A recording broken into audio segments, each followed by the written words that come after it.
Aditya Sood of InCred Asset Management is with us. He's our Alpha Manager of the day. Aditya, good to have you back on the program. I think speaking with you for the first time in the new year. So wishing you the best. In your multi-cap portfolio, Aditya, so many pharma/hospital names. Some we've spoken about, like Indraprastha Medical. But I think you own names like Healthcare Global, etc. as well. We were just having that chat with Deepak Shenoy earlier in the previous segment. And he's a big sort of votary of that. And why not, right? I mean, health is, of course, expenses towards health at a very basic level perhaps is the biggest unknown.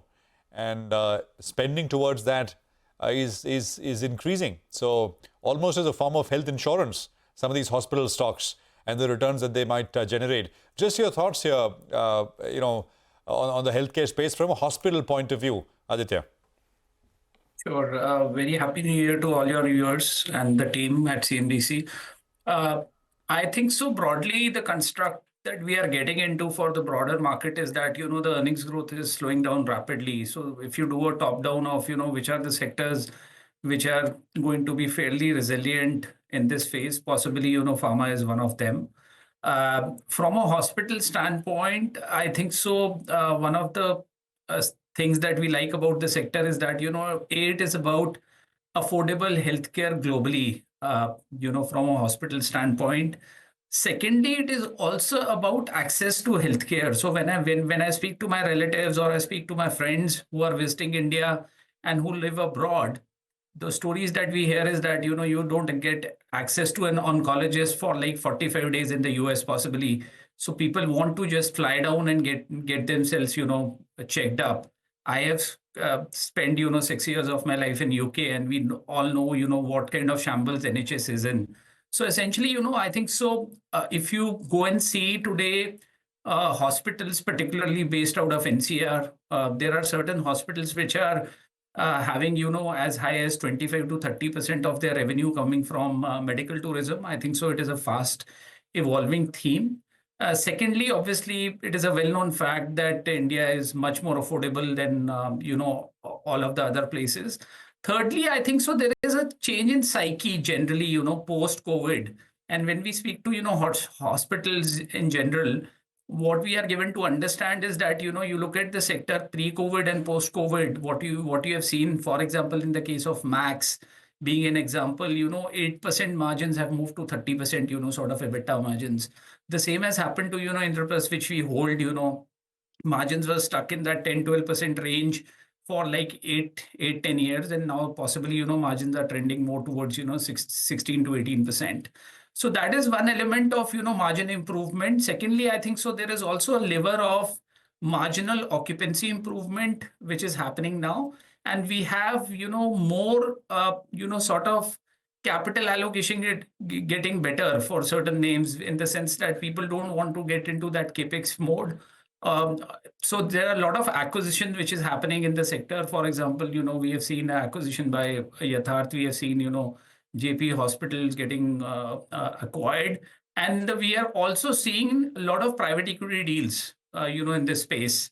So that leads us to believe that, there is a lot of margin potential and ROC rating in the sector, which we are going to witness going forward. Aditya, what else? What are the new ideas for wealth creation? Where is it that you see opportunity now? In the last 1 or 2 months, have you made any new, have you spotted any new ideas? So our focus is very clear. I think so broadly, we are in middle of a turmoil, that turmoil needs to be understood from a perspective of, what is happening in global bond markets, what we are seeing in the currency market also, in the sense that the euro dollar is, more or less closer to parity. Now, this all will create an opportunity because what we have seen is that, there are a lot of companies which have corrected very, very sharply, and a lot of large cap names are down by, 20-30%. So there are only two kind of stocks that we like at this juncture. We like companies wherein the sector is going through a headwind, at this juncture. But that headwind has resulted into a gap of price to value perception. And obviously MFI is one such sector, which is facing that headwind. It is most of the MFI stocks have corrected from 50% to 70%. Now our framework says that possibly we'll buy the best managed MFI company, which in our view is Credit Access Grameen today. But what we are resorting to is that we won't buy the full weight, because we do understand that possibly there could be 1 or 2 quarters of pain which can come through. But we are buying these stocks from a 18 to 24 month perspective. Possibly we believe that from a 2 to 3 year perspective these stocks can double. So that is a huge focus area for us.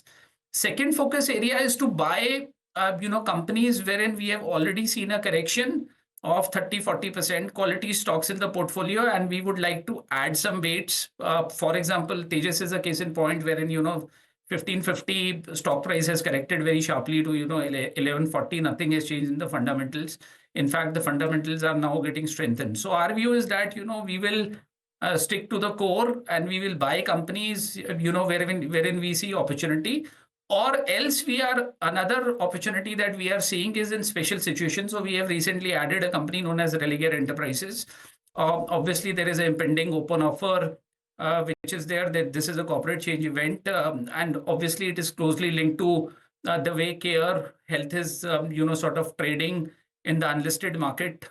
We believe that the discount is very, very stark. Basically, Care Health is trading at a 16 to 18,000 crore valuation. I think so. It is easily one of the better managed health insurance plays in the country after possibly, ICICI Lombard. I would rate, Care Health very, very highly, given the fact that they have grown the gross underwritten premium at 32% CAGR for last 5 years. They are very, the combined ratio is close to, 101.5. That leads me to believe it is part owned by Kedara Capital.